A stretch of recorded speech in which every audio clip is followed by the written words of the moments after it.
आज दुनिया चांद पर पहुंच गई है। टेक्नोलॉजी इतनी ज्यादा आगे बढ़ गई है कि अब इंसानों की नहीं रोबोट की जरूरत है। लेकिन फिर भी कई ऐसी चीजें हैं जिनको हम चाह कर भी सॉल्व नहीं कर सकते। आज भी कई ऐसी मिस्ट्रीज हैं जिनको रिसर्चर या साइंटिस्ट सॉल्व नहीं कर सकते। तो आइए मैं आपको आज ऐसी ही मिस्ट्रीज के बारे में बताने जा रही हूँ। नमस्कार, मैं हूँ समीक्षा दीक्षित और आपका स्वागत है सत्योदय मीडिया में।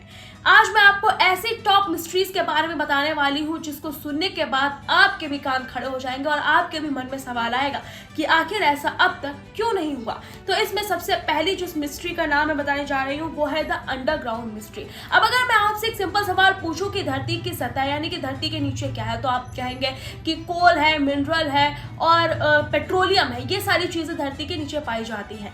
लेकिन ऐसा नहीं है। जब धरती को 12 किलोमीटर तक जब खोदा गया तो उसके नीचे से कई सारी चीजें हमको मिली हैं। लेकिन अब सवाल ये उठता है कि आखिर धरती को सिर्फ 12 किलोमीटर ही क्यों खोदा गया। हम इससे ज्यादा भी खोद सकते थे, इससे ज्यादा नहीं खोद सकते थे, क्योंकि जैसे जैसे हम धरती को खोदते जा रहे थे उसका तापमान बढ़ता जा रहा था। हम जितना ही धरती के नीचे जाएंगे उतना ही तापमान बढ़ता है और हम जितना ही ऊपर जाएंगे उतना ही तापमान घटता है।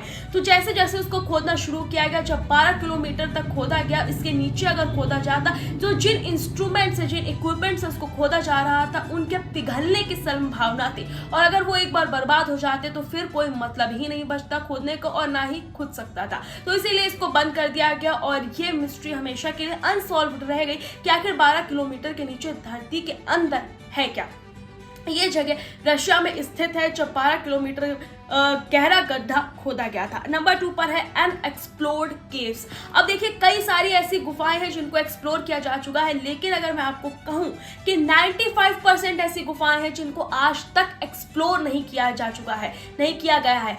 मैं आपको बता दूं कि सबसे ज्यादा एक्सप्लोर्ड जगह अगर किसी को माना जाता है तो वो है अमेरिका। लेकिन अमेरिका में आज भी ऐसी 50% केव, 50% गुफाएं हैं जिनको एक्सप्लोर नहीं किया गया है। और कहा जाता है कि अगर इनको एक्सप्लोर किया जाए तो इसमें कई तरीके की स्पीशीज और लोगों के मिलने के चांसेस हो सकते हैं। किसी को नहीं पता इसके बारे में।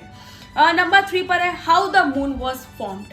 अब देखिए, अब हर कोई जानता है कि चंद्रमा कैसे बना, लेकिन इसको लेकर कहीं पर भी पूरी तरीके से सच्चाई नहीं लिखी है कि आखिर चंद्रमा बना कैसे। देखिए, जो भी चीजें हमको बताई गई हैं, जो भी हमने पढ़ा है, वो सिर्फ एक थ्योरीज है। लेकिन रिसर्चर्स का कहना है कि थ्योरीज को सच नहीं माना जाता। थ्योरीज को एक अनुमान लगाकर कुछ चीजों को गढ़कर थ्योरीज बनाई जाती हैं, लेकिन ये बिल्कुल भी सच्चाई पर, ट्रू इवेंट्स पर बेस्ड नहीं होती हैं। जैसे कि पहले कहा जाता था कि हमारी धरती काफी तेजी से रोटेट करती थी, तो इसका एक हिस्सा जाकर उसके 2 टुकड़े जाकर गिरे और वो चंद्रमा बन गया। और धरती के गुरुत्वाकर्षण यानी कि ग्रेविटी की वजह से चंद्रमा जो है वो धरती के चक्कर लगाने लगा, जिसकी वजह से धरती की स्पीड स्लो हो गई और चंद्रमा धरती की ग्रेविटी को मेंटेन किए हुए है। हालांकि ये सिर्फ एक थ्योरीज है, तो ये सच है कि नहीं ये आज तक कोई नहीं जान पाया। इसके अलावा अनडिस्कवर्ड सिविलाइजेशन कहा जाता है कि आज भी धरती पर 50% से ज्यादा ऐसी अनडिस्कवर्ड सिविलाइजेशन है जिनके बारे में हम नहीं जानते।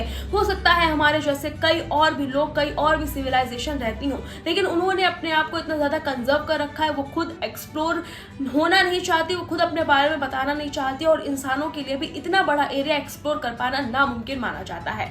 तो आपको हमारा आज का ये वीडियो कैसा लगा, मैं कमेंट करके जरूर बताइएगा। साथ ही ऐसे और भी वीडियोस हम आपके लिए लेकर आते रहेंगे। तब तक के लिए नमस्कार।